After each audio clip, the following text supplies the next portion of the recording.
right. It's pulling up the chat right now. What's going on, everybody? Good morning, good afternoon, and good day for those, because it is still morning for me. But I know on your guys' side of the world, it's very cemented in the afternoon.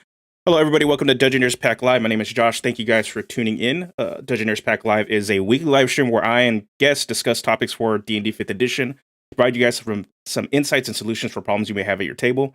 In this episode, we're going to be looking at tanking in 5th edition, the viability of it, what's missing, what's there, and how you can use it to build a better character in your game. This week, I am joined by Jordan from Flute Sleuts and Taryn, aka Indestructible Boy, fellow D&D creators, YouTubers. What's going on, guys? Hey, how's it going? Yeah, thanks for having us on, man. I'm like, I know I said on my channel, like, I'm a support main. I'm basically all my character options I seem to have made for this game just seem to lean into like the support kind of a thing. But like, honestly, I love support, but I feel like it's in D&D and a lot of these like RPGs, it's just so like ingrained also into the like tank philosophy that I'm like, it seems like every support I also roll up as a tank just because I love that, like, I want to get hit kind of play style. Let me draw the aggro. You guys do all your stuff. I want to be the one taking all the hits. So yeah, I'm super down for this. Thanks for having me on. Awesome. Jordan, this is your first time here. Your first time here, and thank you for joining me. So normally, thanks, Josh, for inviting me. Yeah, awesome. Before we kind of get started, Taryn already said he's a support main. But what do you normally tend to play? It's a good question. I'm not really sure. I tend to fill in gaps, I guess.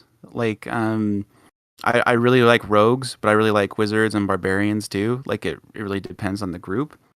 But I do like support. Like, I know what it's like to just kind of pick all support spells and not worry about blasting or damage.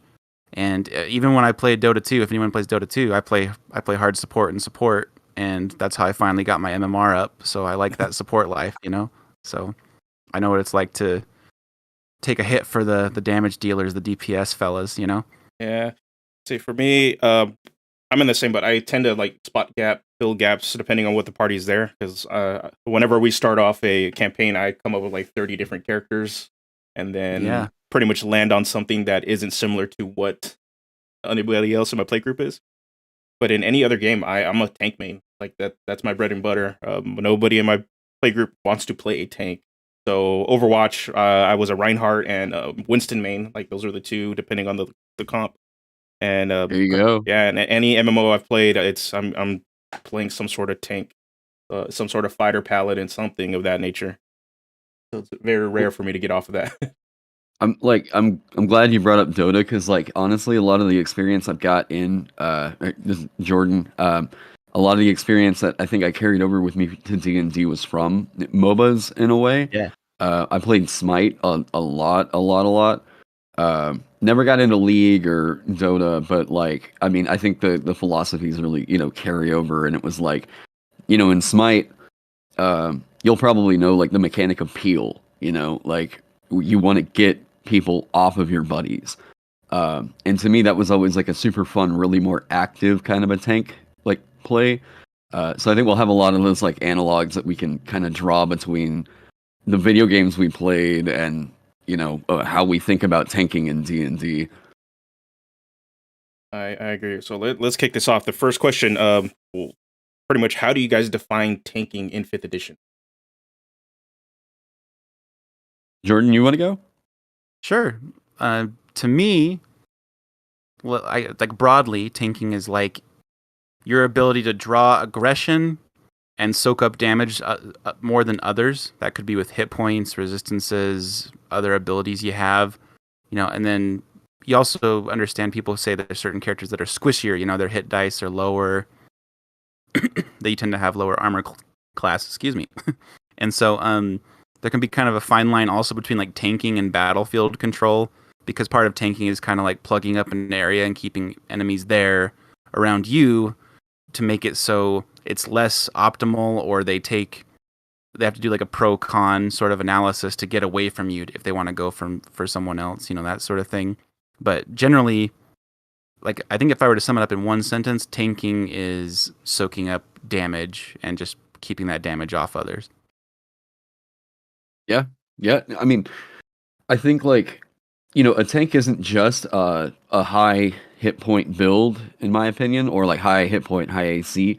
Like, I mean, you've got to think about a few things in this game. I mean, I built back whenever the Warforged UA first dropped it, and you could add your proficiency bonus to your armor class. I rolled that up with also a combination of the UA Forge Domain Cleric that had shield, and it was like, me.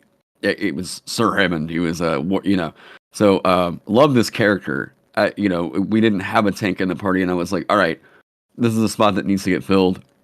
What can I roll up? And it was just like, oh man, there's a certain kind of satisfaction that you get out of like rolling a bunch of damage dice and all that stuff, but like being able to like just stay and grab something's entire attention and be like, no, stay off my buddies. It's just you and me. There's like, there's something so just like, good and visceral about that feeling, right? In my opinion, like tanking to me is you are meant to be the damage sponge. Ideally, the tank's main role is you are damage mitigation for everybody else. You want to be the pool of hit points that should essentially be subtracted before anybody else in your party. And like in a way, a lot of people are like, wait, but getting hit doesn't sound fun. Oh no, it's so satisfying. Like you take that hit and it's like that means my friends didn't get hit. Like, yeah. It's a good tank is everybody's bro. That's Yeah, pretty much you guys hit on the way I define tanks specifically for 5th edition. I refer to them as frontliner because there's a bit of a difference between, and we'll get into more of this in a little bit, between an MMO style tank, which is what everybody kind of feels what a tank should be, and compared to what I see as a 5th edition, what a tank is at the table.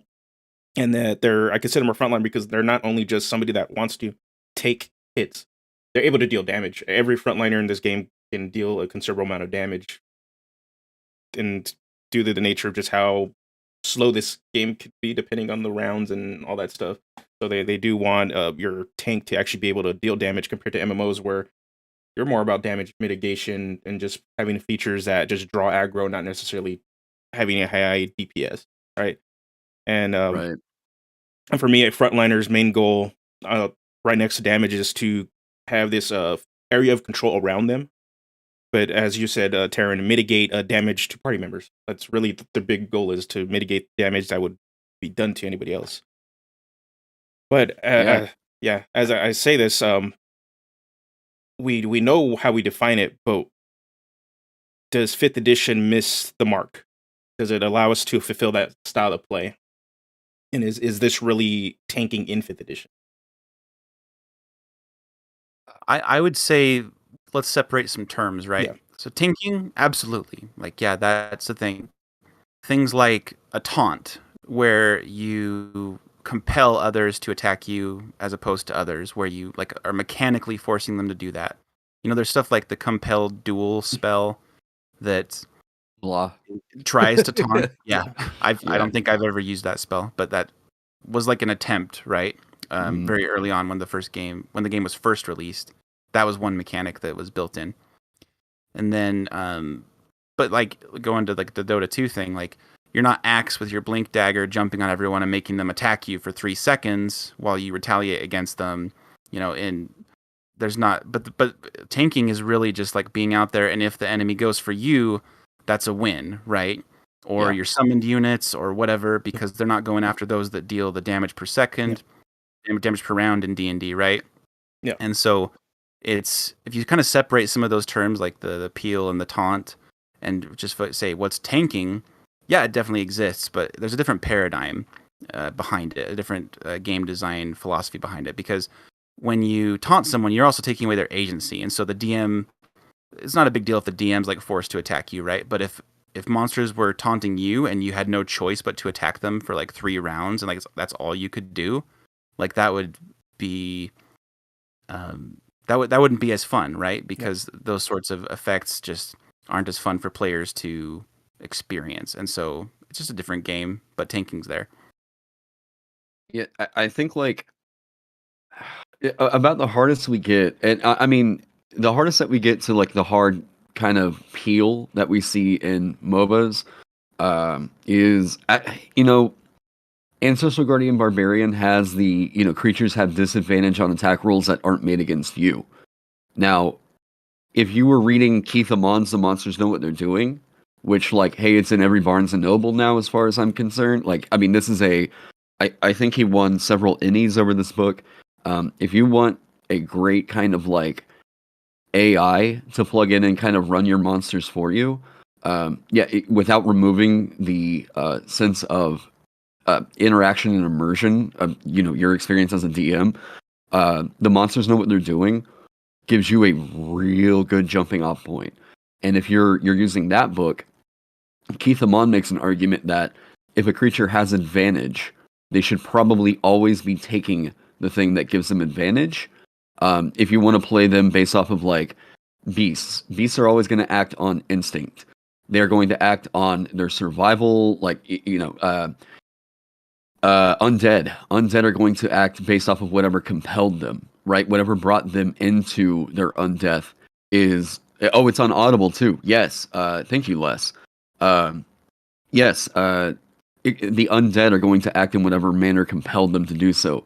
Constructs are going to act in whatever manner animated them, you know. Aberrations are kind of unknowable. You can get kind of weird with it, but basically, like, if a creature has disadvantage, that is so mathematically poor for their result of what they're wanting to do that it's pretty unlikely that they would ever be wanting to do the thing that they had disadvantage on. So if you take that kind of philosophy into it, Ancestral Barb looks pretty scary. Yeah. Like that looks like a pretty damn hard taunt. Like compelled duel, like, if it didn't require concentration, I would think that spell is probably one of the best first, like, I mean, probably the defining thing where if you're going to make a tank paladin, that is a have to grab. Yeah. But the weakness of it and the mechanics for concentration are so bad, I look at that as probably about like Frenzy Barbarian on Berserker, you know, like Frenzy does everything in the world it can to act antithetically, or sorry, the rules for exhaustion make it absolutely worse for you to do the things that you want to do as a barbarian by the first level of exhaustion. It is so rough, so rough. But you know, it depends. I think like part of it is on like how your DM is running the monsters. Yeah. But if they're using Keith Amon's advice, man, that advantage disadvantage, if the thing isn't going to attack, if it has disadvantage and it's going to use other options, it looks pretty good. But I mean, that is about as hard as we get to, outside of like maybe the gayish spell, a hard peel, you know, like what I wish we could reasonably have in some manner. Yeah, But I have personal experience playing Ancestral Guardian Barbarian and having one in my party that I'm running Avernus too, and it was the first class Barbarian, or pretty much first melee frontliner class I played that I felt like a tank. Like it gave me the Barbarian's toolkit completely, having reckless attack and then using I believe it was Spirit Guardians in conjunction with each other. They're pretty much, it's as hard of a taunt ability you're going to get with soft options, because I consider these like soft tanking options because they decentivize hitting other people and incentivize hitting you. But a DM could just be like, what the monster doesn't want you, it wants that thing over there, and could completely just do it and just skip you. So it's just it becomes, for me, it's like it's the gamey nature of it and not necessarily the role play. But at the same time, I get why some tables don't necessarily consider combat as heavy role play. That's the game for them. That's the big part, and that's perfectly fine. That's how they play their game. But yeah, I'm 100%. You guys want a tank? Feel like a tank. Ancestral Guardian Barbarian. Do your standard Great Weapon Master build and just go to town. And your DM most likely is probably not gonna be decentralized to hit anything else. Like, and I kind of wonder if like, does it get us too far into does it get us too far away from like the kind of narrative realism? Is that verisimilitude? I keep forgetting the definition of whatever. But does it get us too far away to say terms like aggro? You know, Yeah. are we suddenly like, no, now that's a WoW term. Now this is a totally whatever. Do we lose some of the artistry in the narrative of the idea? And I think that the idea of you are hard drawing something's aggression feels so like if you're going to narratively justify that in D&D, it almost feels like that has to be a spell. And maybe it's been hard for the tank classes that are typically avoiding spell casting, except in the case of like Paladin, right? In which case, is it hard for us to justify, a tank getting some of that stuff, a martialist getting some of that stuff? Ancestral Guardian Barbarian has that kind of flair to it, where like it gets a taste of necromancy in a way. I mean, kind of, I guess. Not, you know what I mean. But even Paladin, it's like you can't do that as an innate ability. That's a spell. Yeah, and a pretty bad one too. So yeah. And my thoughts on whether tanking fits or is missed the marks or is fulfilled in 5th edition. An MMO style tanking definitely is failed in 5th edition. The game isn't set up in a way like there isn't inherent aggro, but that's because your DM is running the monsters, their DM is running everything else. There's no AI that just generates aggro based off percentages and numbers that your character is going to interact with. And I think a lot of the specific role typings, this was a direct backlash to 4th edition, where every class had a direct role, the defined role in the party. So you had your tanks, your protectors, your defenders, I believe that's what it's called, and all of them had a hard taunt mechanic where they just pretty much removed any agency the DM might have from the enemies. And and then at the same time, now we're kind of seeing players kind of want that in some way. They want certain aspects of 4th edition, but not necessarily want the entire pig. They just want little pieces. We see this with stuff like wanting some sort of warlord, some sort of supportive marshal. I see that constantly popping up. That's why, like, I think every designer that we've seen everywhere has a warlord variant. A warlord, yeah, there's a warlord variant and a sword mage variant. Like they're all out there, And but I mean, I feel like that's kind of on the responsibility there is shifting to the people that are really putting the game out, where it's like, okay, we know that this is a thing that people want. We know this is a thing that enhances the feel of the overall harmony of a party, right? Like these groups working together. There is I said this in the past, there's like a certain meta to D&D where it's like you're going to have that frontliner that's going to be soaking up the damage. They're trying to protect the backliners and keep their I mean, it's like this exists because we can see that wizards have less hit points. Where are you most likely to take the damage? Up in front, right in facing an enemy, right? So like if you've got more hit points, you're going to feel safer up there. If not, get in the back. And it's like, okay, so we see that there's zones exist, right? Yeah. This is classic wargaming. Like, so they're getting and this is kind of a little tiny diversion, but I did send you over in Discord. There's because I'm like I've been looking at homebrew designers and stuff like that for like 3 years here on YouTube now. Mageham Press, if anybody's interested and like I want to play that hard tank, that like barbarian just doesn't seem to hit the niche. I'm willing to give up a little bit of damage to get that. Like I want the tank control options. Complete Warden by Mageham Press is, in my opinion, and that is my like go-to. You want to be a hard tank? I point to that class all the time. That completely scratches an itch for me that I'm like, I don't think 5e serves. So yeah, I think Mike Hollick wrote that one if I'm remembering right. But yeah, great class. I've had it at my tables 100% approve. So Yeah, and then the other point I wanted to make is just like if we don't have an MMO style tank, well, what kind of tank do we have that is fulfilled in fifth edition? The way I see tanking is very similar to how tanks operate in Overwatch. They have no hard taunt features whatsoever. They have self damage mitigation. They have area control, and so that all their whole role is to mitigate damage dealt to the party members, protect everybody else, and everything is focused on them. So you see this with a lot of shield type abilities, or and for instance, for Winston, which they're more like dive tanks. You kind of go in, mess things up for a little bit, and then jump back out. And we don't have that style of like gameplay at all. Like the closest thing you're gonna have to that or sort of in and out interaction is gonna be a rogue and then pretty much striker build monk, right? yeah, But for a dive tank, we don't kind of have that, but we definitely have a Reinhardt sort of. I'm sticking in front of my party, putting up my shield, putting up all these defenses, and mitigating damage everywhere else. is that Um, is that part of an artificer of some kind? I feel like does Eldritch Cannon do that in some?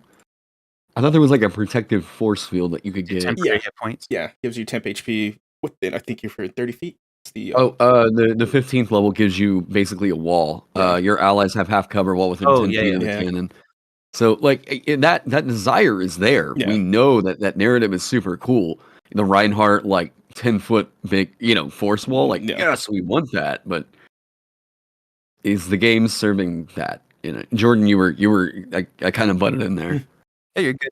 So I think you touched on fourth edition, Josh, and that was some of the notes I jotted down preparing for this discussion. Was that more and more fourth edition? From what I understand, fourth edition is starting to creep into fifth edition, because there are some things people liked about fourth edition, whether they know it or not, right? Yeah. And so we start to see more mechanics that kind of look like other games like Gloomhaven, where it's RPG-ish, but it's not really like role playing. It's just like a fantasy game where you have cards and you play abilities, and you have your positioning. It's kind of similar to that, where now like we have a lot more forced movement effects and new subclasses, a lot of things that'll push 5 feet, push 15 feet, that sort of thing. And that's part of being a tank, getting in there and disrupting things is like messing up people's positioning, right? Yeah.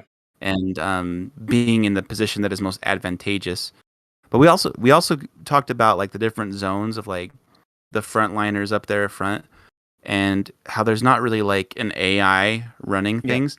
So it's kind of interesting because not a lot of monsters have like Misty Steps. So there's like player-based tactics, and then there's monster-based ones. Some of them have those sort of like get past the front line to go after, a spellcaster, that sort of thing. But at the same time, it almost if it becomes too meta, it actually becomes more advantageous for you to dress up your wizard like a tank and put them in the front and have everyone just run past them to the real frontliner in the back line, And so there's also like this weird meta to it where if you can't make people stay in one spot, then they know that they're just going to try to get past you to those that are vulnerable. But if the ones that are vulnerable are really right in front of them, then that throws them off. And I've had that happen, right, where there's like, oh, there's this guy in robes and a book, and then there's a girl in like heavy armor and stuff like that, but really like the heavy armor was the wizard, and then they go back to the guy in the robes and he opens up his cloak and he's got like lots of armor and like armed to the teeth sort of thing, so there's a lot of like weirdness to it because it's not a video game, and we have agency in like who we're going to go after and that sort of thing, and monsters do too. And like Taryn said, monsters behave differently. Like a lot of beasts, they might just bite at whoever's right there, and so you don't really have to taunt them. You just have to absorb some damage. Undead, they're not gonna be like, ugh, the spellcaster over there, unless they're like magic consuming undead or something strange, And so there's a lot of other considerations that I don't think it's like fair to go like to MMOs and stuff like that and try to compare and be like, oh, does it fall short? Because it's just a totally different game. And and so I think that's important to keep in mind, even though we like to throw in some of those sorts of effects. But like fantasy means fantasy means a lot of different things to a lot of different people, and like to me, I think like having the option like, you know, DMs can always say, as much as players hate hearing it, and my YouTube comment section, you know, like, hey, I'm not allowing this subclass. It's just not, you know, working for me. But like, I think it's fair to say that this, yeah, absolutely, this isn't a video game. Absolutely, it is a game, but there's an art to designing. You know, whenever something is a martialist that has there are inherently understood things with that. And whenever you start doing things like you compel a creature to come at you know, whatever, is where we start to lean away from the martial and it feels more magical. And whenever this goes too far in that direction, you get things like the Ranger, where like the Ranger in 5e is a bit of a flavor fail. And in you know, in ways Monk as well, but like the Ranger, a lot of people say their big hang up with it is that it got spellcasting. And it's like, well, to make some of the concepts of like modern Ranger archetypes from video games kind of play out right, I can see maybe why they were like drawn to give Ranger spellcasting. But instead you get this kind of like odd pseudo paladin warden feel to it, like Warden from 4e, that it's like, wait, but I want to shoot a bow. Like what? Yeah. You know, there seems to be like an odd. I honestly like Ranger should lean more into like being a rogue rather than being paladin. You know, but yeah, Yeah, and I think that's what they try to accomplish with the scout subclass for the rogue. yes. Yeah. Okay, if the scout was used as like the base, like, you know what, like do what Benjamin Huffman did with the Eldritch Knight and the Magus. Benjamin took the idea of what the Eldritch Knight was and expanded it out into being more of like the Magus from previous editions, but leaning into a lot of like JRPG kind of tropes from that. And like, I mean, most people, I think that's the most popular spell sword on the DM's Guild, for good reason. I mean, I've had it at my tables. It plays extremely well, scratches the itch I think a lot of people want. But like, I would like to see like a scout rogue possibly expanded out and taken as inspiration for the next ranger idea. Start there, blast that out into a master class, and then you might have like a cool, let's get sneak attack away from it. I'm leaning into this idea of like crit range reduction for my ranger rework. Totally inspired by Heavy Arms' Gunslinger. But this crit range reduction being a thing that like that seems to have been the thematic for hunters in like MMOs, you know, whatever. You're gonna crit more often. And that felt like, ooh, like you're just more deadly with your shot in a way that's different from the ranger. Like, ooh, I like it. You know, that felt so cool to me. But yeah. Yeah.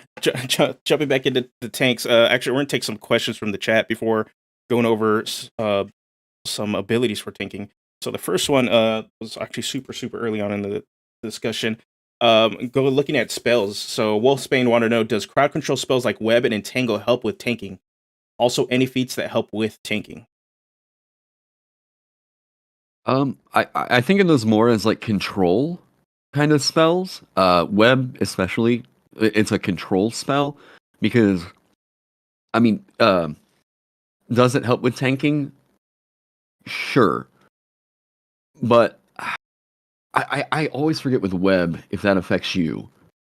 Are you also anyone in the area? Yeah, and it's kind of like I said earlier. There's kind of a fine line between control and tanking. Yeah. So, like, if you have a barbarian up front, and then your wizard drops a web, like all around the barbarian to include the barbarian and everyone around them, then they could all be restrained. Or you put up the web even behind the barbarian, so it makes it so like you want to run past me, yeah, go through that. You know, that's right. Thing. And so it kind of gives you that compelling of the enemies to stay there because they're like, I don't want to run through the web, or I don't have a way to get through that quickly, and they're just gonna swing the action economy in their favor, right? Right. And so, like web, I would say yes. Any sort of control spell where you can help your tank, let's say it, to be in the right position and put enemies on their back foot, you know, and unable to just freely move around the battlefield, it does help people who are tanking. It's just most tanks don't drop the web themselves, but you could, right? You could build your character in a way that you want to have web, and then you want to have your damage reduction and that sort of stuff as well. And then for feats, there's also the positioning stuff like, Sentinel. You can try to keep one really big enemy in place. You can use Polearm Master to also keep them away from you. That combination of like they get close to you and then you 10-foot hit them and stop their movement. And then those sorts of things. You can do Heavy Armor Master to reduce some of the damage you might take, especially at low levels when goblins are hitting you for like 4 damage each. Make that down to 1 damage. So there's definitely feats that can help you with it, as well as taking spell feats like Magic Initiate just so you can get the shield spell or something like that. Or like there's lots of options, right? There's false life concepts, anything with temporary hit points. That's why the Twilight Cleric is so nuts, right? You can make your barbarian like immortal if you just stay nearby. So I digress though. That's web and feats. That's my quick thoughts. Well, web. I mean, web would reward positioning. Like if you're really careful with your placement on that, then sure, great. I think that there might be some. I almost think that it's actually the what I call like zoning kinds of spells might be better for tanks, or like honestly, and I keep trying to sell this cantrip on people because it's just so good. If you want something that's going to help you get into the front line and tank better, what you really want to do is shut down their movement speed. You want them not to be able to run away from you. Even if they, if they disengage from you and they're not going to provoke an opportunity attack, if they can't get to your buddies by you shutting down their speed, I would say that's pretty helpful. And I'm going to call out Ray of Frost because like this, I think narratively, this makes 0 sense as a tank pickup, except for that kicker, in that you reduce its movement speed by 10 feet. Yeah. And it is the only cantrip that it's the only infinite use resource that allows for something like that. So if you're able to, like, Ray of Frost to just get up on the thing, I think it's kind of a cool pick for, like, a Hexblade tank. Maybe even if you want to go with, like, Conquest Paladin, pick that up to let you just get in on the enemy. Like, it's something that's not just, something that isn't just, how do I put it? Movement speed reduction is extremely hard to overcome, but it is the most reliable form of control that we have in the game because there are extremely few monsters that have a form of immunity to having their movement speed reduced. Like, I can't offhand name a single one that would be immune to the kicker of Ray of Frost off the top of my head. So because of that, I think that movement speed reduction is likely your best bet, rather than take the dash action and use up some of your action economy and whatever. Have your wizard or whoever pick up Ray of Frost, shut the thing's movement speed down, and then you run up there and make sure that that's not going to get away from you, right? Like, movement speed reduction is just so reliable. Even Fathomless Warlock right now, if like Fathomless Warlock and Eldritch Armor were in the same book, like if Eldritch Armor had made it through the UA, I think Warlock would be looking pretty scary as like some tank potential. Not only that, but just one of the funniest tanks you've ever seen. Yeah. Like, you just pop someone's armor off and put, But yeah, another thing that comes to mind. So I played a wizard in a high level campaign, and I almost never got attacked. And the DM said, "Oh, Jordan, he's really good at positioning himself in a way that makes going after him just punishing to the enemies." And so let's say I was dropping a web, like, since that was a question. You can drop a web around the enemies or in a certain location, and then if there's a blind spot, like if there's a corner you can hide around, you can completely go behind the corner, make yourself not even visible for ranged attacks, so your frontliner doesn't even have to like obstruct them and give you like partial cover or something. You're just completely out of sight. They're alone now, it's 10 seconds in heaven or whatever with the barbarian, because there's no one else they can even see unless they have some way to get past all that and around the corner. Like, the positioning of the squishies, let's say, the not tanks, is also important. If they just sit there and hope that you're tanking and they just assume that no one's ever going to come at them, then they're going to get squished at some point, you know? So it's like it's a team effort, right? To let the tank. If you're just sitting behind him, or even if you move up too close, instead of getting as much distance as possible and using your ranges to the fullest, because that's a big deal too. Like a lot of side note, a lot of spells that are higher level aren't that much better in like the damage they do, but often their range is much higher. And that's something to always keep in mind. If you have range to use, like use it because that'll help your tank to do their job. But anyway, so when you're a wizard or something like that, like you need to really think, how do I help my frontliners frontline? How do I keep myself so they don't have to come rescue me and they can do what they do best? That's a big part of it too. We got a couple more questions. They're both kind of along the same lines. Blue Thunder wants to know what's our favorite tank subtype, and then Carrot Corner wants to know that's not hello all, but he want to know what's the best tanking race in our opinion. What was the first question again? Favorite tank subtype from a sub, like pretty much favorite tanking subclass. Subclass? Okay. For me, like we already talked about Ancestral, Guardian, Barbarian. Like that's a big one. You could do some fun stuff with the Cavalier.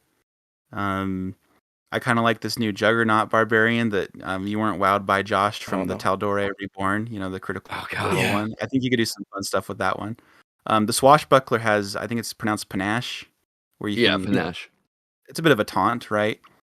I kind of like how the Zealot Barbarian is like, yeah, kill me, because you can just bring them right back and that sort of thing. And Barbarians are already good at like staying up because they have the mechanics of their rage at higher levels to just not go down when they should.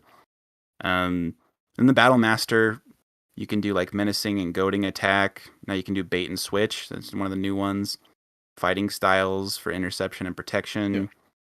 And then I think we talked about another one earlier, but yeah, there's a lot of them that have like these little mechanics that can feed into them filling a tank's role, you know, either by shutting down enemy movement, punishing movement, you know, being a little bit more durable than others, you know, those sorts of things.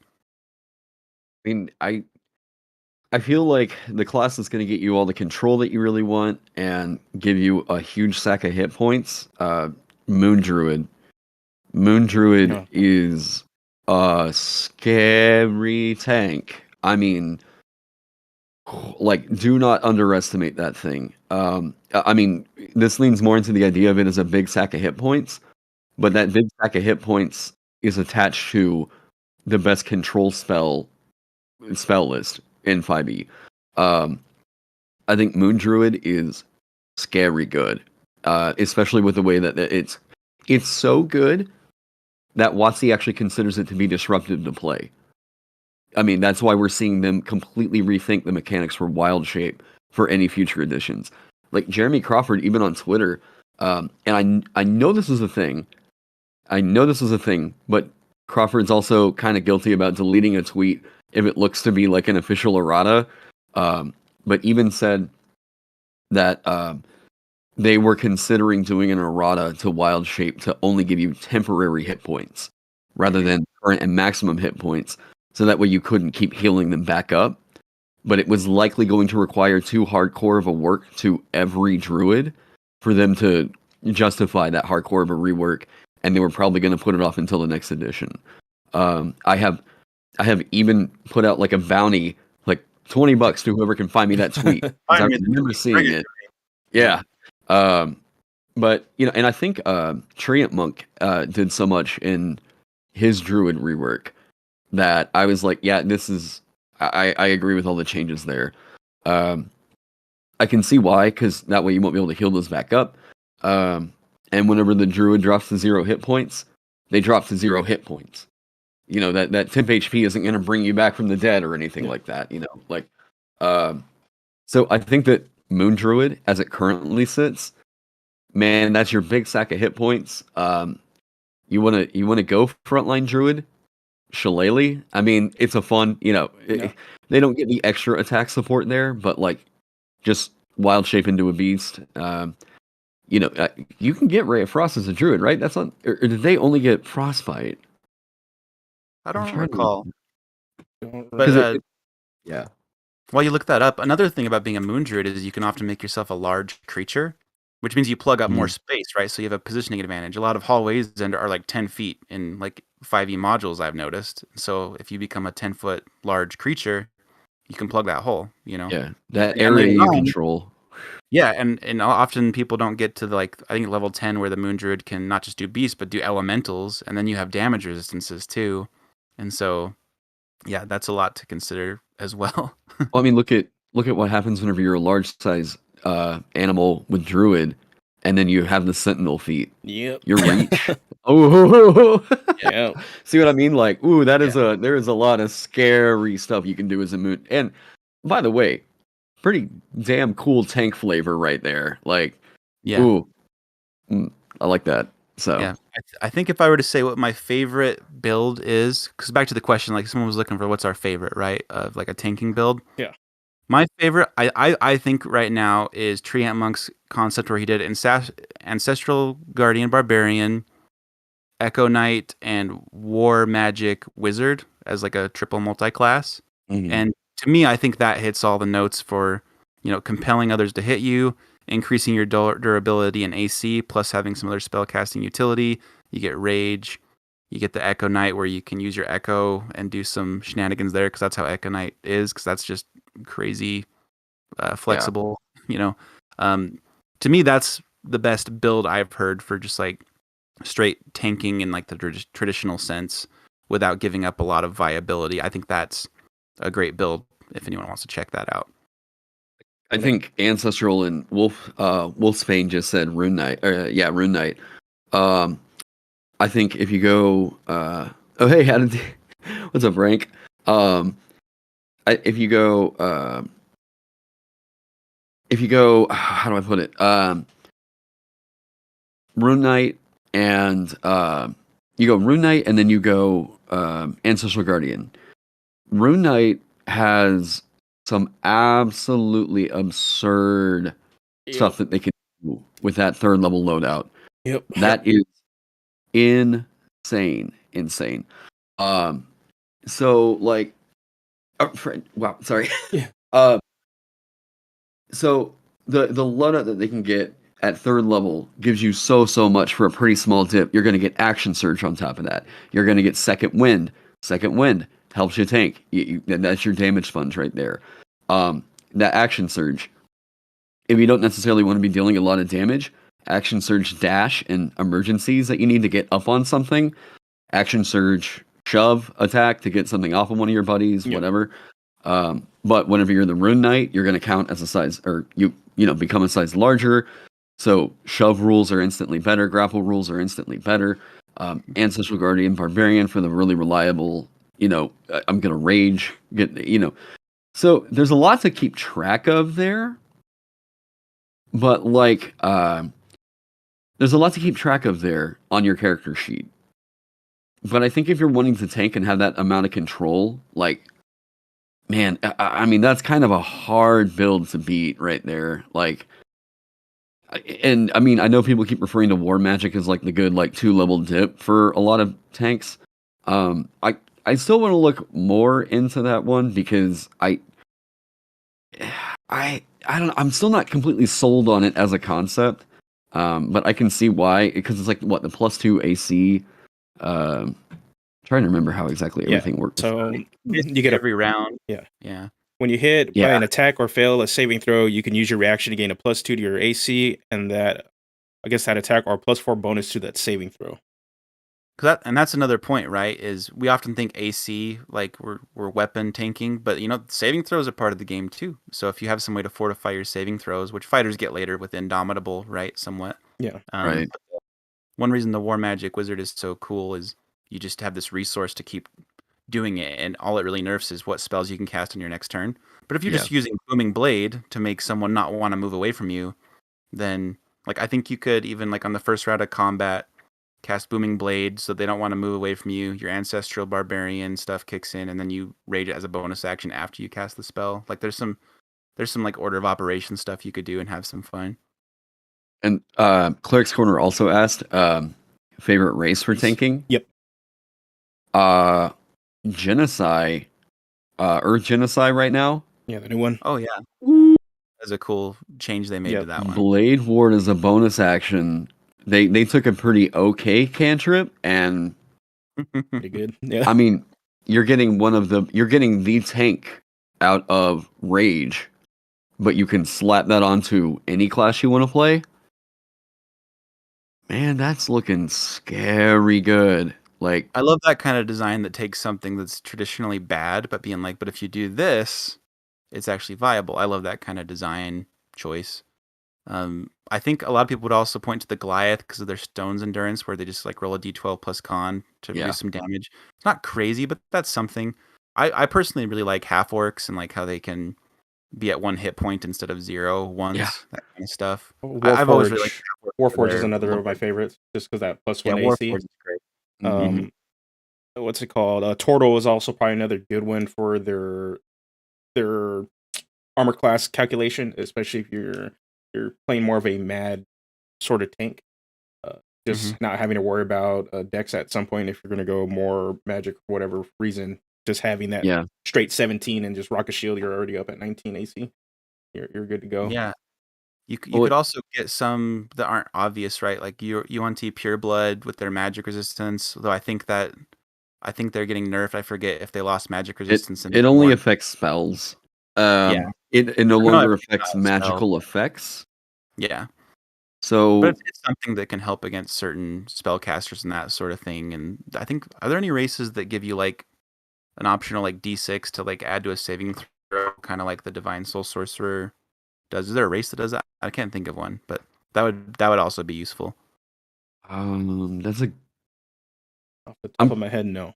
I can't no, think I of can't anything. think of one. I will say what's interesting about Tortle, and I really tried to analyze the class like, I don't know, a month or two ago.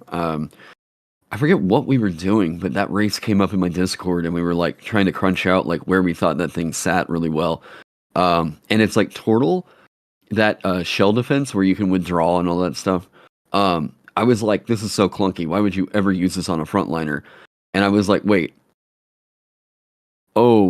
this is super good on a backliner. Oh, you cast a concentration spell and withdraw into that thing. You use a spiritual weapon and then get into that shell and just go hide somewhere. Ooh, like there's some. I'm like, okay, nope. I see what this is. The Turtle is the guy that's gonna hide in the van for the guys that are doing the heist. And like Yeah. he's the guy that's like, I'm gonna send in my robot to go do whatever. Yeah, Turtle. I think like that shell defense is it. It's not the kind of thing I would recommend on a tank to use very often because you want to. You kind of want to invite that aggro. Blue thumbnail. I was buffing it, and then I rethought what that would do for backliners, and then I was like, okay, I was just thinking about this entirely wrong. Because I was mostly fueled off of an article that Think DM wrote on how shell defense is actually just a pretty, mathematically terrible option to take. But then I was like, well, what if you're using it and you don't really care about it? Like, you're not inviting hits. You're trying to stay away from everybody. That thing just being able to give you advantage on like wasn't it Constitution saving throws? Is that right? Yes, Strength and Constitution saving throws. A plus 40 or AC.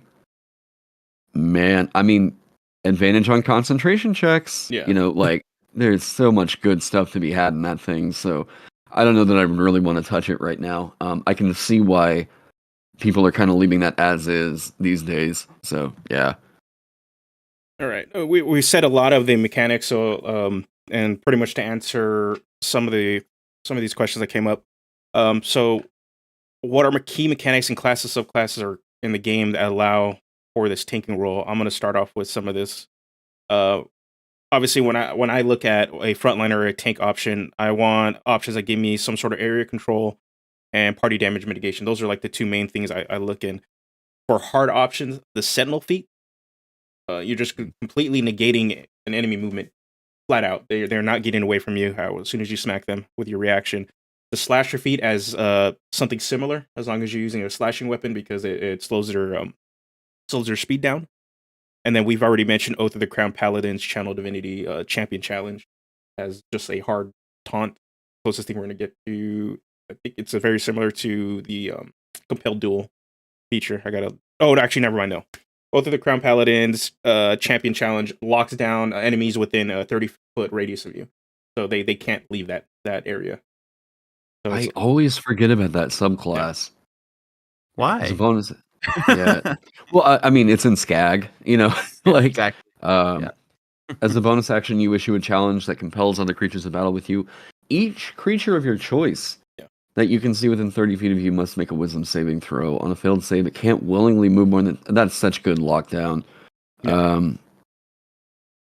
Wow. Yeah, and these are hard options, but then we also have soft area control options. Booming Blade in a tank's hand is a soft option that kind of acts similar to Ancestral Guardians, Ancestral Protectors, and Unwavering Mark from Cavalier, where you're decentivizing the DM to not have that creature move away from you. So if you're if your team is if you put like a Booming Blade on someone and then someone uses Slasher to reduce their movement by 10, and then Ray of Frost to remove their movement by 10. They have like 10 movement left, so it's like, are you gonna move? You can get like a whole 10 feet, and you're gonna get Booming Bladed for it, So, right. As a team, you can do a lot of locking down someone. Yeah, and then other soft options again, Unwavering Mark from the Cavalier Fighter, and I think that that whole subclass completely gets overlooked. If you're really kind of wanting to play the second closest thing to a tank, Cavalier Fighter is probably where you're wanting to look at. And then Ancestral Guardian Barbarians, Ancestral Protectors. The whole kit from Barbarian, top to bottom with that subclass is like that's a feel good tank. And then in terms of party mitigation, fighting styles, interception, and protection both have options that mitigate some sort of damage, either causing disadvantage or negating total damage dealt to some extent. Cavalier Fighter's warding maneuver is the same thing. Spirit Shield operates the same. Rune Knight is another option I saw in the chat people were bringing up. Their Cloud Ruin, you get to redirect damage from one creature to another creature. Yeah. To some extent, Storm Ruin, because you can cause disadvantage to an attack, hopefully knocking that out. And then Rune Knight Fighter's Runic Shield is another. You're just not taking damage today. Rune Knight Fighter's like, it's too good. It's super strong. I mean, Cloud Rune is so good that I was like, whenever I was making the Rune Keeper, I was like, I've got to clip something here. I like the idea of the invoked effect, but like, oh man, that is too good for you to get in every single combat situation. That form of action economy denial, it's too insane at early levels of play. They were gonna have to shut that out, but behind like, that was one of those runes that I was like, if they had put it at 7th level, I maybe would have been like, you know what, I get you. Creatures are gonna have multi-attack by here, then like, okay, like you get that one bit of action economy denial, pretty insane, great. But at that first tier of play, whoo, it's not just action economy denial. You're basically getting another attack instance on top of the action economy denial. That is always going to go in your favor. Like, and there's, Armor Artificer, which like, I haven't heard a whole lot of people really, really praise this one. I think mostly because or like herald it as one of the top tanks. It does a lot of the stuff that you'd want it to do. I mean, you've got Shocking Grasp just kind of built into like the Thunder Gauntlets. Yeah. Or I guess it has disadvantage on attack rolls or targets other than you until the start of your next turn. But you've got the 1d8 thunder damage. Like the defensive field, if we're talking about like, cool, you have the built-in Eldritch little, I don't know what you call that. It's like a little cannon now that it's you're just going to exude an aura of temporary hit points to your buddies. I know it has this like kind of Iron Man flair to it that I think would put a lot of DMs off if they're going for a more conventional fantasy kind of a game.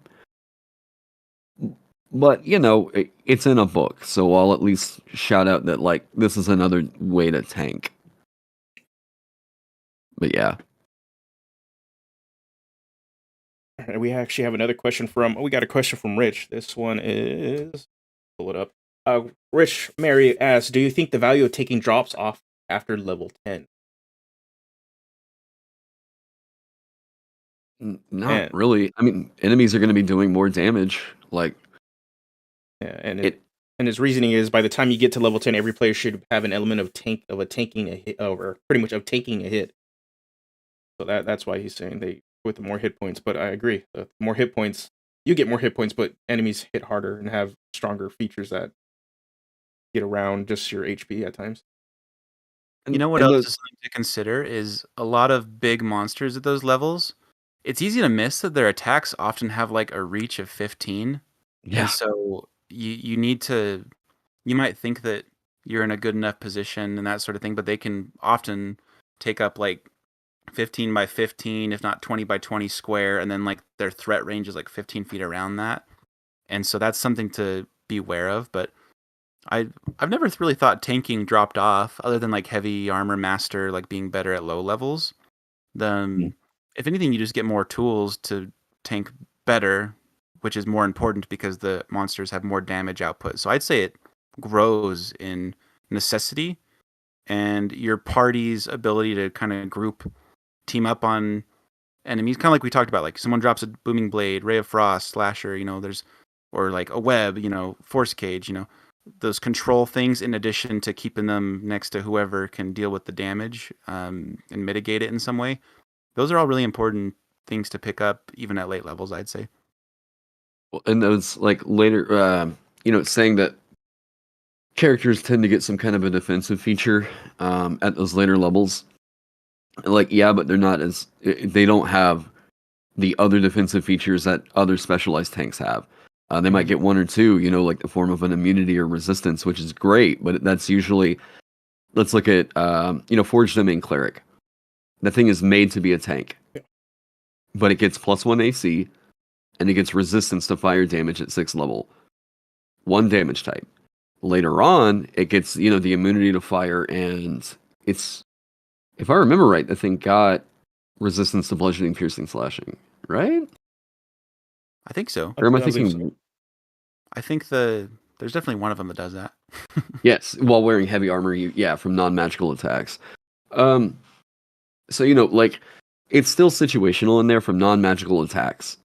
Barbarian doesn't give a damn. Barbarian's like, bring it on. What your sword glitters. Cool, hit me, bro. Like, I mean, there is. I feel like just because some subclasses get defensive features or some classes get defensive features, they don't get the loadout of tank specialist features that things like barbarian, or you could even say rune knight, or ancestral guardian, battle master. There's certain builds that just make it to where like the tank is what your character is about, but kind of everybody needs a defensive feature of some sort. That's just kind of to be expected. I 100% agree. Let's see. The other thing I wanted to follow up and ask about was we've been talking about a lot of different subclasses. What are some ones that you guys, we're probably going to rehash some of the ones we've been saying that are actually like they're like subclasses are built for the role, their class is built for it. And what are some ones that are intended to be a tanking but fail at it? And which are a couple that aren't meant to tank but they do a damn good job of doing it? um, The latter you part of the question is hard to say, right? Because if they're good at tanking, how do I know they weren't built to be a tank? Like, I don't know how I would determine that. And so, but yeah, go ahead, Taryn. well, I was gonna say abjuration wizard Yeah. is scary. That is one of those subclasses I am always keeping in mind whenever I'm writing a new spell, or if I'm putting anything. If I'm writing a new spell for the School of Abjuration, I'm trying to make damn sure it does not. It passes that check. Because School of Abjuration, I mean, like, there's. I've raised this qualm, and I've had pushback in the YouTube community about it, but like, I think if you go, what is it, Mark of Warding? What's the dragon mark that gets that? Where you can get Armor of Agathis and then cast it as a wizard spell and upcast that. It starts to really throw off the mathematics of the game. especially on an abjuration wizard that can throw up their ward, and that ward makes it to where like it subtracts from the ward rather than the Armor of Agathis THP, but the creatures are still going to take the damage. And I'm like, if you want to build a wizard that is going to be a surprise tank, I think that abjuration is going to be the way to do it. I just from what I've seen in the game, I'm like, I think that that's going to be the weird, unconventional tank that surprises us with some concept build way later on down the line. Yeah. I mean, and the fact that you get arcane recovery on that, which just means more Armor of Agathis slots, like, man, I think there may be a sleeper tank there that would shock a lot of us. But yeah, what do you got, Jordan? Yeah, anything that conjures anything, any summons, you know, when they get hit, it's a win, right? You're generating hit points. I would dare say the Moon Druid you brought up earlier is one that maybe wasn't intended to be tanky. Yeah. I know you don't like the Enchantment Wizard very much, Taryn, but I love it. And I think one thing, I mentioned my wizard earlier that like never got attacked. I think it's partially because the DM knew if more than one enemy rushed me, I was going to make them attack each other with my reaction. What they can do. And if he just sent one, I'd just hypnotize them and keep them there the whole battle, and I'm all set, you know? And so it's kind of like it's not a tank, but it punishes those that go after them thinking they're squishy. So not quite the same thing, but that came It wants mind. to be shut down. Yeah. Like, I get that entirely. You know, and Enchantment Wizard, my only like real big qualm was it just seemed to be that the features didn't complement what the wizard wanted to be, and the multiple ability score dependency happening with like charisma later on, and you know, I was like, we really can't can we just make it intelligence, guys, please? Like, you know, I mean, Enchantment Wizard is one that I still think there's definitely worse subclasses than that, but I think that Enchantment needs a facelift. It needs a bit of help, just some polish with more modern 5e design sensibilities. But like, I think it's functional. It's not killing you to play it. Not like Berserker Barbarian or anything, but yeah. I mean, I wouldn't mind if it gets buffed. That sounds fine to me. I'm one of those people that would advocate for a buff, you know, and you guys probably seen on my channel more often than not. I'm usually happier to see responsible nerfs taken. What was the one? I mean, I praised WotC whenever they were like Aarakocra 30 feet of fly speed. I was like, you guys, you got it. You know why, right? Like, you do nerf things. You know, so like that was a step that needed to be taken, but I mean that was something that was objectively exploitable. Yeah. But you know, I will say there are definitely things in this game, and I'm one of those weird guys that says wizard needs a buff. You know, but you made a good case for it. Yeah. I really enjoyed that video and that PDF you put out. One other thing that comes to mind is again, anything that can kind of shut down someone who goes after you. So like if anyone goes after a monk, you could stunning strike them. You know, like stunning someone could be considered tanking. It's control, but like there's kind of a fine line. Some people are like, that's not tanking, Jordan, and I'm like, it's a fine line. It's hard for me to talk about it without then also rogues, like if let's say just one enemy is around and you can every round as a reaction have the damage of an attack, that might effectively double your hit points if they don't hit you with more than one attack per round. And dexterity saves, you might take nothing. You know, everyone's got like something going on. It doesn't make them the tank, but sometimes when the stars align, you kind of feel like a tank. Maybe you didn't mean to, but right. Pretty much when on the rogue mindset, like if swashbuckler rogue with booming blade, you're just one-on-one a person, go hit booming blade, sneak attack, back away, not worry about it. They're not going to move, and you have controlled that character. You know, some that are obviously built for it, Cavalier Fighter, Ancestral Barbarian, We've talked about them over and over and over again. Their toolkit is, I think, on both of them are the definitive you want to play tank in 5e, there's your two options that just say you're doing it.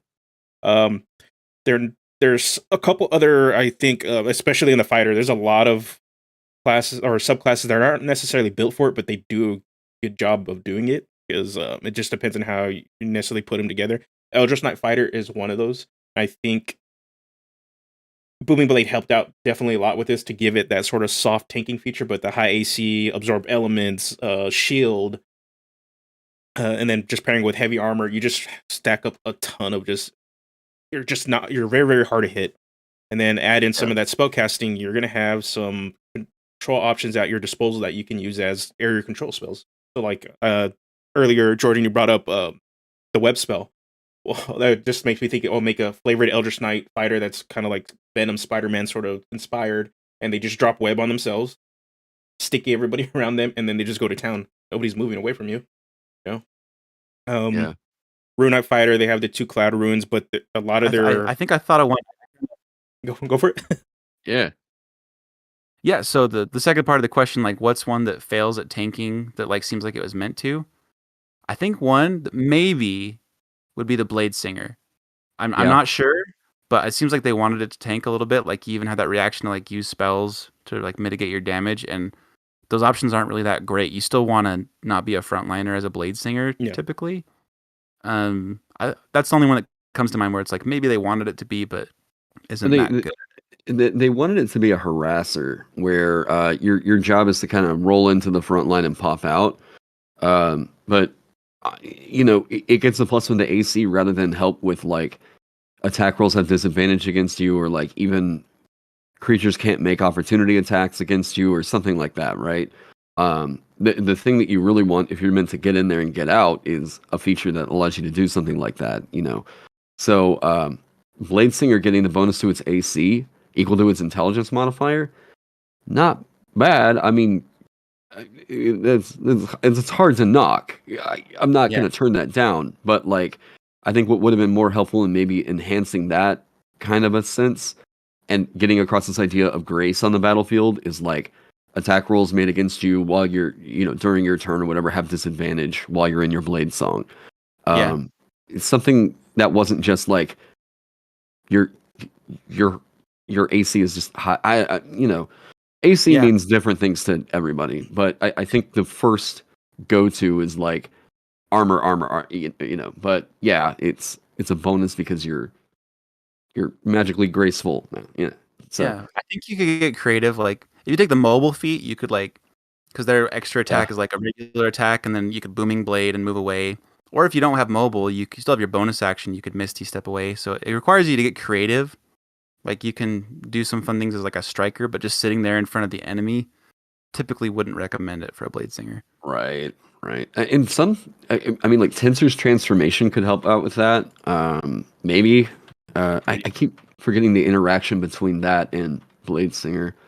But that's also surprisingly ones that you think are meant to do this but fail to do so. Probably the Battle Rager. Battle Rager Barbarian, where you're a battle porcupine, Yep. They tried to make the grapple porcupine subclass, and they didn't. That's why Shard and I reworked it because we wanted to have some fun with it because we liked the concept. It's such a cool concept. You're just this dwarf rocking this spiky armor, and you're just going bear hugging everybody, and it sucks. It's like that just sounds cool. But oh man. Okay, we got a question from Will Spain. This is going to be more of a technical thing, wanting some advice on what maneuvers you recommend for Battle Master and Superior Technique. So I'm going to assume this is in regards to tank. So menacing attack, goading attack, and bait and switch. Goading attack is the major one. At least I feel. Maneuvering attack, I can see that too. You're getting an ally out of an area, so you're mitigating your damage. Yeah, there's like a few ways to do it. Like bait and switch is great if you're kind of like the midliner. So like if your frontliner gets in trouble, you can bait and switch and be like, tag out, get out of there. Or if someone gets to the backliners, you can tag them out they can be free to move away. Like that's something you can do. But menacing attack, if you frighten a creature, they can't move towards you. So if you do that with a bow or melee, you can completely stop them from going past you to the back line because they can't approach you. You know. That's good. That's a good argument for that, honestly. Because for me, mostly, I was always thinking that frightened was like this is antithetical to what you want to do as a frontliner. You don't want that thing to be scared, like necessarily frightened of you, unless you have a form of frighten that'll shut it down, like Conquest Paladin, right? But like, I mean, maybe that's the thing. Like, frightened is already good for a frontliner to do as long as you're positioning well. Yeah. And Conquest just adds the extra spice on top of it. That's like you're so scared it literally just stands there crapping itself. You know, like. Maybe that's okay. I'll roll with that. All right, you changed my mind on that. Yeah. Got it. I always like to think of a trip attack as an option and disarm. Like disarming isn't really great, but if you think about it in the sense that if you disarm them and then you use your free action to like kick their weapon behind you or something, if they need a weapon, like that could be a fun one. Especially if you like multi-class with Thief Rogue, where you could potentially like do something with your bonus action with that item or something. I don't know, or like steal from them. Like I like Thief Rogues, so I bring them up a lot, even though they're not like the best option for these things. I just like their shenanigans. Disarming attack, make them drop their weapon, get your druid buddy to cast Mold Earth, and just swallow that sword. Yeah. Oh. Yeah. Ooh. Best. I'm still advocating that is like I think. I see. I feel like Mold Earth is just like legitimately probably up there with Eldritch Blast. Eldritch Blast is like god tier cantrip, but like just everything that I think you can do with Mold Earth. I think that cantrip is way up there. It's definitely too strong. It's definitely too strong. Just just picture if you have prep time, you could like build a trench and then like build barriers. So you've got like a paintball course where all your spellcasters are behind dirt, and there's like a trench in front of you, so they have to like jump over you or something. You reshape literally, yeah. If your DM is really into building terrain out, you're going to become their nightmare character. All right. We're going to go one last question. This one was submitted by Phil Kearney. Shout out to Phil. Hey, Phil. Yeah, he submitted this one. It was can tanking be done effectively without taking away the enemy's freedom of choice in combat? Ooh. I think so. That was a big thing I was thinking about. Like in MMOs, we kind of mentioned earlier, like when you do a taunt, you make it so like they have to sit there and attack you. That's like all they're doing for a little bit, But in this, you're affecting their pros and cons list, of what their options are, but they still have agency. But so if you see it as like you make it so disadvantageous for them to go elsewhere that removes their agency, if that's your definition, then yeah. But literally like taking away their choice, no, like they could still just choose to run past you and try to take their gamble that way, that sort of thing. So I'd say it doesn't remove the agency. I mean, yeah, and there's I kind of think like in a sense maybe that's an okay thing to be doing, because like I mean really if that's what you're building your character around, and it's like, yeah, no, I want to do action economy denial, then like I'm okay with that, I guess. If the players are expending resources to do a thing, usually like if someone's like, no, I want to be a tank, I'm more so like, all right, cool. Like I'm more willing to, as a DM, probably give in to a little bit more leniency of like, I'm probably gonna need to be throwing attacks at you because you're doing a kind of a selfless thing here, right? I want to take the damage for the party. I, as a DM, know how their party composition is meant to work, and like, I'm always gonna have a bit of a bias where like, yeah, sure, I want to challenge them, but I know what they're trying to do in a fight, and if part of it is going to be shut down, and I feel like, okay, this might become too much of a problem later on. I mean, there's always the chance that like they can't do the thing to shut down the action economy like they want to, And there's already plenty of other character options that can shut you down real hard. Yeah. Divination Wizard is just objectively like, I'm sorry, but Divination Wizard with 2 nat 1s? Yep. That's scary. I mean, Divination Wizard popping in, grabbing the lucky feat, whatever. Like, there's other ways that you can do action economy shutdown way harder than just by tanking and controlling where something's actions go. So I don't really mind it so much, especially in the case of like, I don't mind that Rune Knight gets the Cloud Rune. I mind that they get it at 3rd level. If they got it later on, probably not a bad thing, but it's real disruptive in that first tier of play. Yeah. So I kind of love that shutdown. So if you're going to deny anyone's agency at the table, I think it's pretty fair to deny the enemies. Deny the DMs. Yeah. You start denying the players, that starts to feel kind of anti-fun. Yeah, my DM once cast mass suggestion and made me like sit like a baby the whole fight. And afterwards, he was like, "I hope that was all right." No, I was like, "No, I just role played it. I had fun." But not everyone would, right? So my DM was like aware of that. And I think one more caution I want to say is, I once played with someone who made what they thought was a tank, and it was like the character art was literally just like big boy in armor, can't even see any of their body, just like all armor. And he was really disappointed with the build, because he didn't also make him relevant to like how much damage he was outputting, so he wasn't really contributing, and he wasn't actually that good at soaking up damage or like controlling positioning. And so I think the principles we're discussing today is trying to help people who want to tank so that they don't just make someone who's dead in the water sitting there in a fight. You know what I mean? Yeah. That's the thing to consider. Yeah, and I think the big misconception with people that say tank you're gonna be a tanky character is that just have a lot of HP and make yourself hard to hit. But that necessarily doesn't mean you're filling the role in your party as a tank or frontliner, right?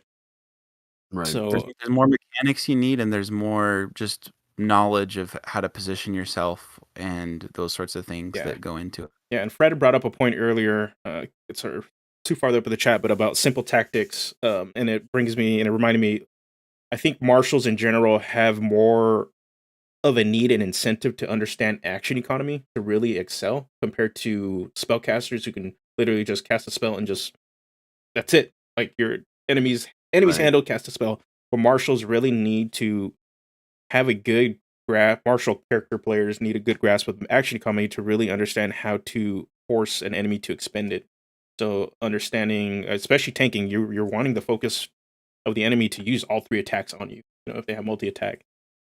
Forcing them to use the reaction so they don't have a counterspell or they're not able to tag one of your buddies from going around, and also negating their movement. And while spellcasters can kind of just do all this with a spell, when it comes to this question, I think it's okay if they start implementing more elements of martial elements that do something what spells do. Well, and I tend to think that people might say that martialists just don't get the options that they don't get the power to do the thing that spellcasters can already do, and I feel like that's a bit of a fallacy where people are like they're looking at the insane spell list of what like wizard gets, and they're like, well, yeah, I could go play a martialist or I could do this, and I'm like, no, wizard's got limited choices. Yeah. Like wizard, you don't just get every spell on there, my guys. You have to choose. Yep. Like your choices are limited here, and there's other martialists that can do what the fiction of what they are trying to get across with that character. Because I mean, as much as appealing as spellcasting is to a lot of people, honestly, there's plenty of us out there that just like the idea of playing somebody that can just go punch a dragon. They don't need a spell. They can just literally go and like smack him in the jaw. And they're like, I like that visceral, like, oh yes, me man, me hit something hard, right? And like, this game does service that, and it's not like there's this blanket idea that like just because the ability for a spellcaster to possibly get that means that it's better for you to always play a spellcaster rather than this. Just I don't I should probably define that a little bit better. Maybe I'll think about that more later on down the line.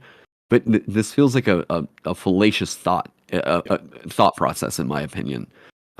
Just because the options are there doesn't mean that they are always there. You know? Yeah. I 100% agree. All right, and then not seeing anything else in the chat. Any last thoughts for you guys regarding tanking? Yes. If you have multiple martial classes where you think, oh, I'm the frontliner, but you're up against something. I'll give you a real example. So we were battling Remoraz, those big ice Okay. fire centipedes, and I've got a they hurt poster of you. one back here. Oh, sick. I've got a guitar covering it though. So. My favorite monsters. So if you attack them, we learned in the fight that we attacking them, it was going to hurt us. It burned our hands, whatever. So it's like, maybe we shouldn't do that. And so I stepped forward and I used the dodge action. And I said, I'm going to just have it attack me while everyone does ranged attacks. And that's going to be more effective with our hit points, that sort of thing. But then everyone else moved up too. And it didn't go for me, who used the dodge action. That is so frustrating, guys. Yeah. Don't do that. Someone uses the dodge action, let them dodge and be like, oh, maybe I shouldn't move up there. You know, just throwing that out there for all the people who might think you're all tanks and frontliners and not adapting your mindset to what's actually happening. So keep that. I have seen a shocking amount of players come to AL and they're like, yeah, you know, I want to roll up a, I don't know, I guess like an evocation wizard. I'm going to take, you know, fire bolts, ray of frost, I guess prestidigitation because everyone says, you know, it's so amazing, and like mage hand. And then, you know, my spells, sure, I'll take magic missile, whatever. And then they just run up 5 feet into a thing and they're just like trying to hit it with, and I'm like, guys, your movement is so important. Where you're standing in a battlefield is so important. It is so insanely powerful that it is a thing that it is a balancing measure that 5e is intrinsically designed around. That's why you get hit dice of a certain size, right? It's why you get your armor proficiencies or no armor proficiencies. So you've got to think about where you are in the battlefield, and just my best advice, if you're wanting to build a tank and you are like, yes, I want to be the tank player, the best tip I can give you is tell the other players to get behind you. Make sure that the players don't get up into your space unless, you know, they're rolling up another frontline support or something similar, right? Bar paladin parties, you want to go chat it up in the front line? Yeah, like go for it. But like, you know, tell your other buddies like, hey, we're supposed to be up here. It's your job to be dishing out the damage, right? Like, so yeah. Have those conversations. Have the talk. Yeah. Tactics are a thing. Yeah, tactics definitely are a thing, and it just brings up another point. Just because you're a frontliner doesn't mean you're a tank. So yep, very fair. So understand that Hexblade Warlock, you're a frontliner, you're not a tank. Still got a D8, you know, and they didn't give you that special invocation to give you the heavy armor proficiency, or did they? No. Yeah, they got. I think they didn't. So like, yeah, you're still a Warlock. So okay, again, it is such a shame. Yeah. I know it would have been honestly. It would have been done a good job of playing that dark-powered, Dark Knight sort of character trope that's kind of missing. I'm seeing if you can play a lot of evilish warriors, but you can't really play that. That like I am powered by some dark magic, and I'm going to beat the hell out of you with my magic sword. Because whenever I swear, whenever we were reading that one, I think part of the reason why they may not have put that in was because they put the Eldritch Initiate in the game. Oh. And for other people to go in and like, if they had made that exclusive to like Pact of the Blade, I would have been like, okay, like boom, there you go. Yep. But I think maybe they just missed that thought of like, we can make it a prerequisite one, that way you can't grab it with Eldritch Initiate, and therein you can't get a bunch of heavy armor wizards and sorcerers, right? Yeah. They can still just multi-class, but you know, at least it requires a bit more of a dip there. Mm-hmm. I agree. But yeah. All right, and that about does it for us, guys. Again, thank you, gentlemen, for joining me on this one. This was really, really awesome. Yeah, thanks for having us, man. Awesome, always. We'll definitely hit you guys back up to get you guys back on, because this next month I'm gonna be deep diving into Critical Role Yeah, Oh, yeah. No, I'm diving into to the world of Critical Role mainly because Call of the Netherdeep is coming out. So yeah, that's right. yeah, and it is the first. It is the first adventure book for a non-Forgotten Realms setting, which is interesting. And they did it for Critical Role, and I thought maybe they would have done it for any other Magic the Gathering settings, but no. And it makes a lot of more sense. So I just recently picked up Tal'Dorei Reborn, and I want to look at the player options there, how to build characters for Critical Role. Also take a look at the Blood Hunter because I've had a lot of requests to actually put my thoughts on necessarily how the Blood Hunter is. So I'm hoping to do 2 streams just looking at its design, and I may hit you back up, Taryn, and maybe we get some Ross in on this too. Oh man, I Yeah, cannot get away from this class, can yeah, I? yeah. Oh, And but then also another stream later, just how to reflavor it in different ways to actually kind of just make fun characters using or not using its class fantasy. Some of it's a yeah. little weird. So again, thank you guys. Jordan, where can they find you? You can check out my YouTube channel, Flutes Loot, like the word flutes plural, and then loot, like looting a body or a treasure trove.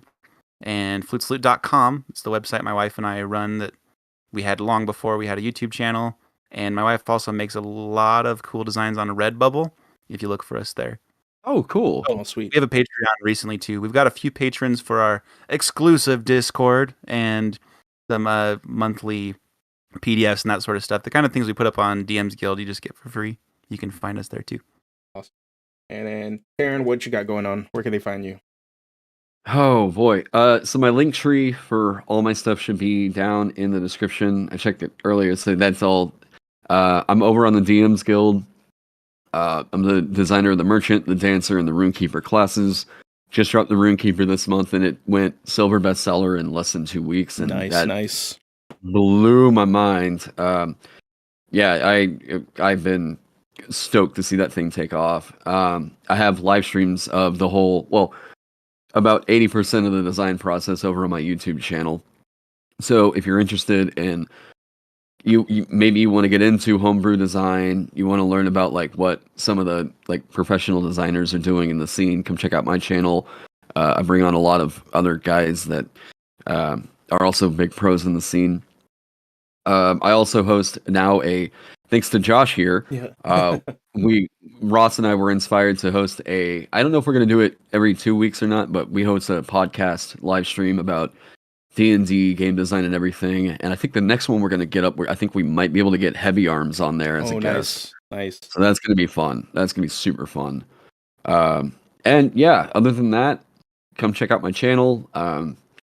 Right now I'm live streaming Infernax. I'm very close to the end of that game. Oh, And dang. then I'm going to start live streaming Elden Ring whenever that drops. So I don't know. My channel's weird. I talk D&D stuff and then I music stuff another day. I don't know. It's my channel. I just do whatever the hell comes to mind with it. So yeah. Awesome. Again, thank you guys for joining me. This week, coincidentally, I put out a build on a tanking build and for the Eldritch Knight, or if you want to play in Ebron, an Eldritch Knight Warforged build that you guys can check out. That was a fun one. I personally played this one for some time. So it's my fixed version because the version I had originally in the game wasn't. There was a lot of non-bow combos in there where Sentinel Feet with Warcaster and Booming Blade just don't really mix well together. You want your people, you want them to move. Sentinel doesn't let you do that, so I fixed it. Then again, thank you guys for joining me. And next week we're gonna start on some Critical Role Tal'Dorei stuff. I think I got to figure out who's gonna be able to make it and which topic we're gonna talk. So just know next week we're jumping into Netherdeep. Can I say real quick? Yeah, go for it. Actually, you mentioned your Redbubble shop, and I was like, is it you and your wife that do all the art for all this stuff? Yeah, so I just consult, Okay. but she does all the art herself. Yeah. I mean, we mentioned it in passing, but no, for real. I just went and checked out you all's like Redbubble. There's some killer stuff over here. Like, yeah, I just wanted to say that like on stream. Bring it up. Like, Ashamed, it's good stuff. yeah. Oh, killer. Okay. Anyway, sorry. Yeah. I was like, no, for real. This deserves a shout out here. Like, definitely go She's check it out. talented, all self-taught, so she's really good. Awesome. Yeah, definitely go check these two guys out. Check everything. Go support them. All their links are in the description below. And until next time, guys, you guys have a good one and take care. See ya.